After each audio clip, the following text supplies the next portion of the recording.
देख रहे हैं सुदर्शन न्यूज। नमस्कार, सुदर्शन न्यूज पर यूपी विशेष देख रहे हैं आप और मैं हूं आपके साथ वागीशा। और खबर यूपी के बिजनौर से है, जहां मोबाइल चोरों की घटनाओं की रोकथाम के लिए चलाए जा रहे अभियान के तहत पुलिस अधीक्षक और सर्विलांस टीम द्वारा 4 शातिर मुस्लिम चोरों को गिरफ्तार किया गया। गिरफ्तार चोरों के पास से 52 कीमती मोबाइल, 2 लैपटॉप और तमंचे बरामद किए गए हैं। आपको बता दें, पुलिस द्वारा लगातार अभियान चलाकर हो रही चोरी की घटना पर अंकुश लगाने के लिए एक अभियान चलाया जा रहा है। इसी के चलते मुखबिर की सूचना पर पुलिस ने 4 शातिर मुस्लिम चोर जावेद, कासिम, अनीस और खालिद को गिरफ्तार किया। फिलहाल पुलिस ने मामला दर्ज कर लिया है और आगे की कार्रवाई जारी है।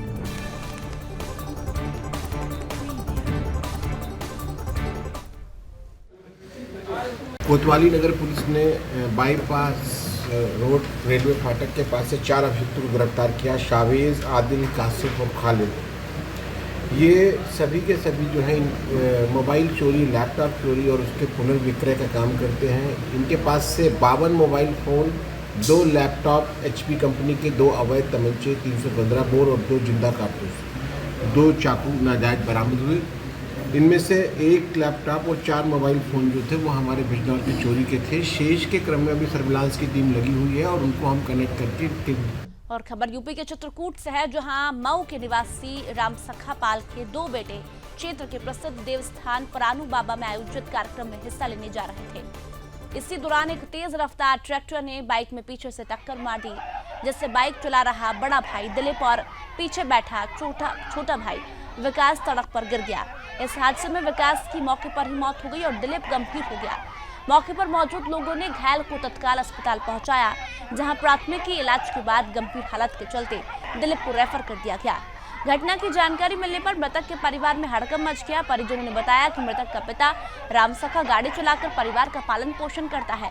फिलहाल पुलिस ने आरोपी को गिरफ्तार कर लिया है और आगे की कार्रवाई जारी है।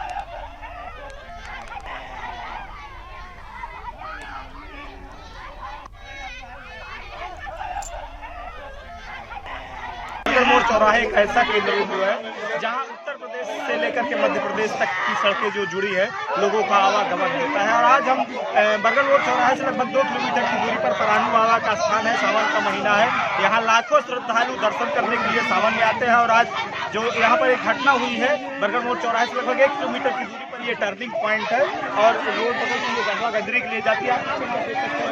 ये परिजन है और एक्सीडेंट में एक बच्चे की यहाँ पर दर्दनाक मौत हुई है। चीथड़े उड़ गए हैं। जो ट्रैक्टर है वो कहीं न कहीं बड़ी स्पीड पर निकलते हैं और जिसके कारण आज ये बच्चा यहाँ पर शिकार हो गया है। और कमरे में रो करके उसका बुरा हाल है। छोटा बच्चा है, लगभग 15-16 वर्ष की उसकी उम्र है। अभी स्पष्ट नहीं हो पाया है कि आखिर ये कहाँ के हैं। परिजन अभी आए हैं, इसके बाद अभी पूरी जानकारी होगी कि ये बच्चा कहाँ का है। और परानू बाबा दर्शन करने के लिए आया था और आज यहाँ पर उसकी दर्दनाक मौत हो गई है।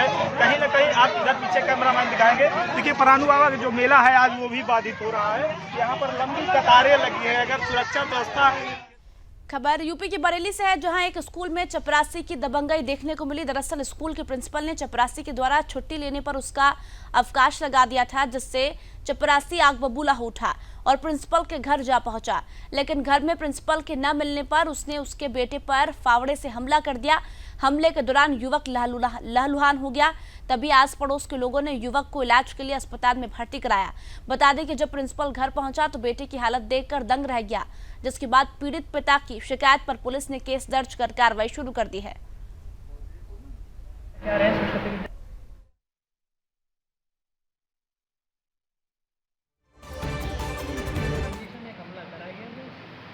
कर्मचारी है वो शंकर लाल, उमाशंकर नाम की, उनके छोटे बेटे राजू ने और उनकी पत्नी भी, दोनों ने वो पता नहीं है। वहाँ पे फावड़ा भी पड़ा हुआ था और उसने पीछे से फावड़ा ही मारा होगा।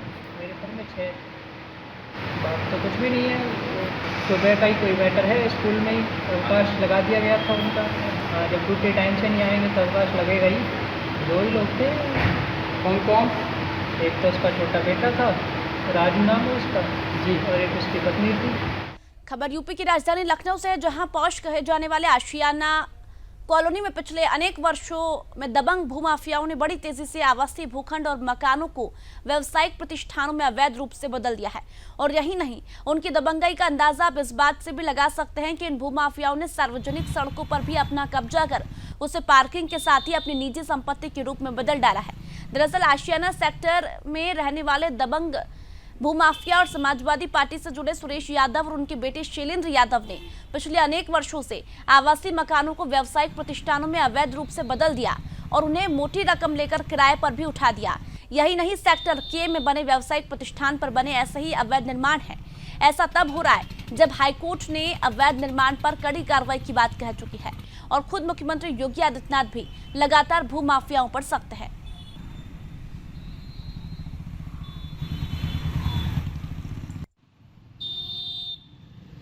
सर, सबसे पहले तो मैं बहुत बहुत आभारी हूँ सुदर्शन न्यूज़ का, आपका, जो आप लोग हम लोग के साथ ऐसे लगे रहते हैं और इन निर्माणों के खिलाफ जो हम शिकायत करते हैं उस पर सख्त से सख्त कार्रवाई करने के लिए हम लोग के साथ हर समय कदम से कदम मिला के चलते हैं। तो मैं इसके लिए बहुत बहुत आभारी हूँ। और इंद्रमणि त्रिपाठी जी जो पहले नगर आयुक्त भी रहे हैं, तो मुझे आशा है कि वो इस बार आए हैं तो कहीं ना कहीं बहुत सारी चीज़ें बदलेंगी। जो LDA VC बन के लोग आते हैं तुरंत ही खरबपति बन जाते हैं, तो इस बार ये टूटेगा, इस बार ये नहीं होगा और कहीं ना कहीं जो पुरानी भी चीज़ें हैं उस पर कार्रवाई होगी। देखिए सर, मुझे लगता है कि केवल एक या दो जगह नहीं बल्कि पूरी LDA कॉलोनी का, पूरे आशियाना क्षेत्र का ये हाल है कि यहाँ पिछले लंबे समय से तमाम प्रकार के भूमाफिया, तमाम प्रकार के दबंग लोग प्रशासन की मिलीभगत से यहाँ पर अवैध निर्माण दिन ब दिन करते चले जा रहे हैं। और मैं तो बड़ा आश्चर्यचकित हूँ ये सोच करके कि लखनऊ विकास प्राधिकरण और अन्य सक्षम विभागों के जो विहित प्राधिकारी हैं, जिनको की तमाम बिल्डिंगें सील कर देना चाहिए था। अगर वो अवैध निर्माण हो रहे हैं, नक्शा नहीं पास है और मानक के अनुरूप नहीं है, तो LDA को इसमें कार्रवाई करनी चाहिए। और मेरा जहाँ तक मानना है कि LDA कर भी रहा होगा, नहीं कर रहा होगा तो उनको भी आदेशित किया जाएगा, वो करेंगे इस चीज़ को। नहीं, अगर ऐसा कर रहे हैं तो ऐसे अधिकारी माननीय योगी जी की सरकार को बदनाम करने का काम कर रहे हैं और ऐसे अधिकारियों को पे भी कार्रवाई ज़रूर होनी चाहिए। जिन लोगों को भूमाफिया करार दे करके उनके ऊपर बुलडोज़र चलाने चाहिए थे, कहीं ना कहीं वो बुलडोज़र आशियाना जोन 2 में आते हुए ठहर गए लगते हैं। सबसे बड़ा कारण क्या है कि पूर्व में भी विहित पदाधिकारी कोर्ट ने सीलिंग के आदेश जारी किए, ध्वस्तीकरण के आदेश जारी किए, लेकिन वो फाइलें दबा के रख दी गई। नतीजा यह हुआ कि भूमाफियाओं के हौसले इतने बुलंद हो गए हैं कि आशियाना में और LDA कॉलोनी में लगातार उनके नए नए अवैध निर्माण चलते चले जा रहे हैं। अब देखना यह है कि LDA VC के संज्ञान में जब ये बात आएगी तो ये निर्माण रुकेंगे, इन पे कार्रवाई होगी, या पहले की तरह ही LDA अधिकारी अभी जेबें भरते रहेंगे और अवैध निर्माण यूँ ही फलते फूलते रहेंगे। अंशुमान दुबे, सुदर्शन न्यूज़, लखनऊ। खबर यूपी के गाजीपुर से है, जहां गंगा के जलस्तर में लगातार बढ़ोतरी दर्ज की जा रही है। गंगा का जलस्तर 2 सेंटीमीटर प्रति घंटे की रफ्तार से बढ़ रहा है, जिसको लेकर जिला प्रशासन अलर्ट मोड में है। वहीं बाढ़ से निपटने के लिए जिलाधिकारी मंगला प्रसाद सिंह के द्वारा जनपद में 250 बाढ़ राहत चौकियां स्थापित की गई। वहीं केंद्रीय जल आयोग भी लगातार गंगा के जलस्तर पर निगरानी बनाए हुए है और प्रत्येक घंटे की गतिविधियां जिला प्रशासन को उपलब्ध करा रहे हैं।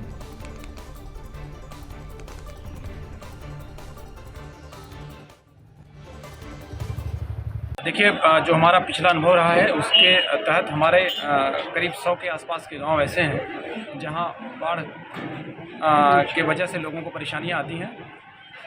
बाढ़ की कार्ययोजना हमने पूरी तरह बना ली है।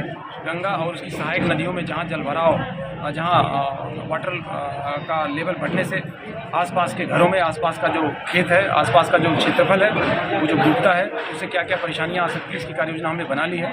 बाढ़ राहत केंद्रों की स्थापना भी सुनिश्चित करा ली है। उन बाढ़ के राहत केंद्रों पर कैसे कैसे हम व्यवस्थाएं बनाएंगे, बाढ़ के दौरान कैसे हम लोगों को हेल्प पहुंचाएंगे, किनके द्वारा हेल्प पहुंचाएंगे, ये सारी व्यवस्थाएं हमने कर ली हैं। हम इस वक्त मौजूद हैं गाजीपुर के गोलाघाट गंगा किनारे। जनपद में बाढ़ की स्थिति को लेकर जिला प्रशासन कितना अलर्ट है, आज हम इसी को जानने के लिए आए हैं। हमारे पीछे आप देख सकते हैं गंगा जी हैं और गंगा जी के जलस्तर में लगातार बढ़ोतरी हो रही है। कुछ स्थानीय लोग हैं, उन लोगों से भी हम बात करते हैं और जानते हैं कि कितने दिनों से गंगा बढ़ रही हैं और इनकी क्या स्थिति है। क्या नाम है आपका? मोहम्मद आसिफ। आसिफ, क्या बताएं कितने दिन से आप लोग यहाँ आते हैं? हम लोग 10-12 दिन से लगातार आ रहे हैं। अच्छा, क्या इस समय गंगा के जलस्तर क्या स्थिति है? स्थिति ये है कि 4-5 दिन से रोज बढ़ रहा है, 4 से 5 फीट रोज बढ़ रहा है। रोज बढ़ रहा है जी। जल आयोग बोर्ड के लोग यहाँ पे आते हैं? जी हमेशा आते रहते क्या हैं। कुछ किए हैं यहाँ पे? अभी हाँ किए हैं ना, परसों एक अंदर गाड़े थे वो डूब चुका है, एक यहाँ गाड़े हैं वो डूब रहा है, और फिर आगे लगा ही हुआ है मीटर गेज। यानी कि अंदर जो लगाए थे वो डूब चुका है, एक और लगाए वो डूबने के कगार पे है। यानी कि ये कह लिया जाए कि लगातार बढ़ोतरी रोज हो रहा बढ़ रहा है जी। तो आप देख सकते हैं कि यह स्थानीय लोग हैं और बता रहे हैं कि गंगा के जलस्तर में प्रतिदिन बढ़ोतरी हो रही है। हालांकि यहाँ पे कोई विभागीय लोग नहीं है जो ये बता सकें कि इसकी रफ्तार क्या है, तीव्रता क्या है बढ़ने की। बाढ़ को लेकर जिला प्रशासन पहले से ही अलर्ट है, ताकि जिले में यदि बाढ़ जैसी भयावह स्थिति उत्पन्न होती है तो लोगों को राहत पहुँचाया जा सके और जिले को बचाया जा सके। गाजीपुर से शशिकांत तिवारी, सुदर्शन। खबर यूपी के हरदोई से है, जहां कुछ दबंगों के द्वारा एक युवक की जमकर पिटाई की गई, जिससे युवक गंभीर रूप से घायल हो गया। जिसके बाद युवक ने एसपी दफ्तर पहुंचकर अपनी आप बीती सुनाई। युवक ने बताया कि आरोपी रिश्ते में उसके चाचा और भाई लगते हैं, जिन्होंने उसके पिता को भी मौत के घाट उतार दिया था। युवक का कहना है कि इस मामले में शिकायत करने के बाद भी पुलिस ने उसकी कोई बात नहीं सुनी और मामले को टरका दिया, जिसके बाद अब वह एसपी से न्याय की गुहार लगाने पहुंचा है। हमने रिगाए पंतानी पुराने मंदिर पर इन्हें हमें मारो घरमा घुस के दिल्ली आजाद अमन हिफाजत।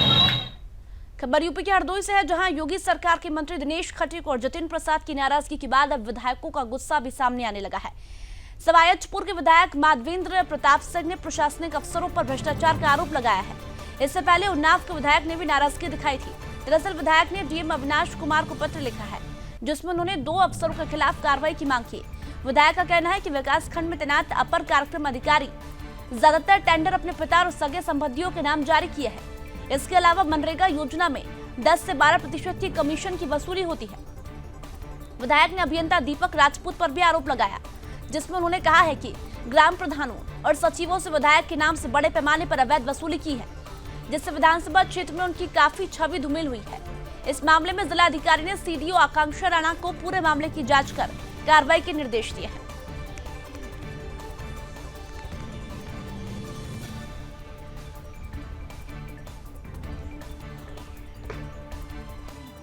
माननीय विधायक जी ने 2021 में एक शिकायती प्रार्थना पत्र दिया था, जिसमें 10 ग्राम पंचायतों की जांच के आदेश प्राक्कलन समिति से हमें प्राप्त हुए थे। उन ग्राम पंचायतों की हम लोगों ने जांच कराई, जिसमें कतिपय अनियमितताएं पाई गई थी, जिसमें हम लोगों ने सेक्रेटरीज और प्रधानों के शोकॉज इशू करे गए। उसके बाद एक पत्र प्राप्त हुआ था, जिसमें माननीय विधायक जी ने कहा कि इसमें जो जांच अधिकारी ने कुछ अनियमितताएं बरती। खबर यूपी के कानपुर से है, जहां ट्रेन यात्रियों के सामान व मोबाइल फोन चोरी करने वाले 3 शातिर अपराधियों को जीआरपी व आरपीएफ पुलिस ने रेलवे शांति नगर आउटर पर धर दबोचा। जीआरपी इंस्पेक्टर आरके द्विवेदी ने बताया कि यह सभी शातिर अपराधी मोटरसाइकिल से आकर रेलवे आउटर पर अपनी बाइक खड़ी कर देते थे और रेलवे का इंतजार करते थे। जैसे ही रेलवे धीमी गति से गुजरती, तभी घात लगाए बैठे शातिर अपराधी ट्रेन के पायदान पर चढ़कर यात्रियों का मोबाइल, ज्वेलरी छीन लेते थे और फरार हो जाते थे। पुलिस ने बताया कि मुखबिर की सूचना के आधार पर आरोपियों को गिरफ्तार कर लिया गया है और आरोपियों के कब्जे से एक motorcycle, 5 Android phone, jewellery, ATM card सहित कैश बरामद हुआ है। फिलहाल आरोपियों को जेल भेजकर आगे की कार्रवाई की जा रही है। जब ट्रेनें कानपुर रेलवे स्टेशन के आउटरों पे खड़ी होती हैं या धीमी गति से चल रही होती है, तो ये गैंग है और बहुत पुराना गैंग है। पहले भी ये सब जेल जा चुके हैं और ये बेल पे छूट गए थे और अपना इन्होंने जो पुराना इनका आवास था, जो एरिया था जहाँ के रहने वाले, उस स्थान को बदल करके अब यहाँ से दूर चले गए हैं। वहाँ से ये मोटरसाइकिल से आते हैं अपने साथियों के साथ, ये तीनों, और फिर यहाँ आकर के अपराध करते हैं और चलती हुई ट्रेन में या खड़ी हुई ट्रेन में या धीमी गति से चलती हुई ट्रेन की खिड़की से, उसके पायदान पे खड़ा होकर खिड़की से जो भी यात्री होता है उसका सामान, कान के बाला या इत्यादि जो भी है, चेन वगैरह, ये छीन लेते हैं। खबर यूपी की मथुरा से है, जहां शाही ईदगाह मस्जिद और श्री कृष्ण जन्मभूमि विवाद को लेकर कोर्ट में लगातार सुनवाई चल रही है। शाही ईदगाह की 2.65 एकड़ भूमि को लेकर धर्माचार्य और सामाजिक संगठनों की ओर से 1 दर्जन से ज्यादा याचिकाएं जिला कोर्ट में दी गई है। कोर्ट में शुक्रवार को अखिल भारत हिंदू महासभा की ओर से दी गई याचिका पर सुनवाई थी और कोर्ट ने याचिका पर सुनवाई करते हुए फैसला अपने पास सुरक्षित रख लिया। दरअसल जिला कोर्ट में श्री कृष्ण जन्मभूमि और शाही ईदगाह मस्जिद को लेकर अब तक 14 बार याचिका दायर की जा चुकी है और कोर्ट लगातार शाही ईदगाह मस्जिद से जुड़े मामलों पर सुनवाई कर रही है।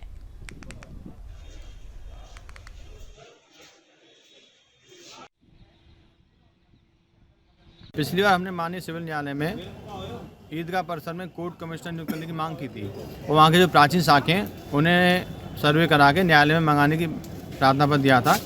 तो उसमें सिविल कोर्ट ने 1 जुलाई की डेट लगाई थी, तो उसमें हमने डीजे साहब के यहाँ उसमें रिवीजन डाल दिया था। तो रिवीजन में 22 जुलाई की डेट थी, आज सुनवाई होनी थी। आज हमने सिविल कोर्ट का फॉर्मल ऑर्डर उसमें जमा कर दिया है और माननीय न्यायालय ADJ 7 ने उस फाइल को रिजर्व रख लिया है। अब देखते हैं क्या फैसला आता है। खबर यूपी के मुरादाबाद से है, जहां कांवड़ यात्रा को लेकर DIG शलम माथुर ने दौरा किया। इसी दौरान उन्होंने सभी व्यवस्थाओं का जायजा लिया। साथ ही अधिकारियों को कांवड़ यात्रा के दौरान कई रूट डाइवर्ट करने के निर्देश दिए हैं और कहा कि कांवड़ियों को बाधा न हो, इसी को लेकर रूट डाइवर्जन का विशेष ध्यान रखना है। इसके अलावा कांवड़ यात्रा में बाधा बनने वाली अनेक चीजों पर वार्ता की गई। इस मौके पर SP चक्रेश मिश्रा समेत तमाम अधिकारी मौजूद रहे।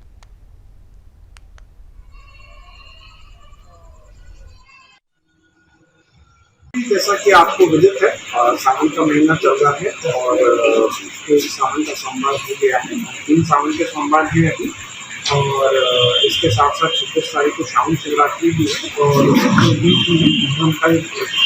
और श्रावण शिवरात्रि में हमारे लिए बहुत ही महत्वपूर्ण है। खबर यूपी के मुरादाबाद से है, जहां परचून की दुकान पर धड़ल्ले से देशी शराब बेची जा रही है, जिसकी भनक लगते ही आबकारी विभाग ने दुकान पर छापा मार दिया। छापे के दौरान दुकान से देसी शराब के 37 पाउच बरामद किए गए हैं। आबकारी निरीक्षक सिद्धार्थ विक्रम सिंह ने जानकारी देते हुए बताया है कि उन्हें सूचना मिली थी कि अवैध शराब बिक्री की जा रही है, जिस पर संज्ञान लेते हुए कार्रवाई को अंजाम दिया गया। फिलहाल टीम ने आरोपियों को पुलिस के हवाले कर दिया है और साथ ही अवैध शराब की बिक्री रोकने के लिए सभी थानों को निर्देशित कर दिया है।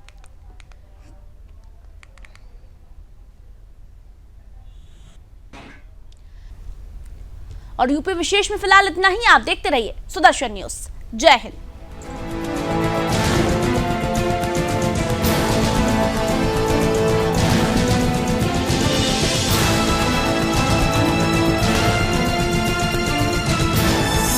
आप देख रहे हैं सुदर्शन न्यूज।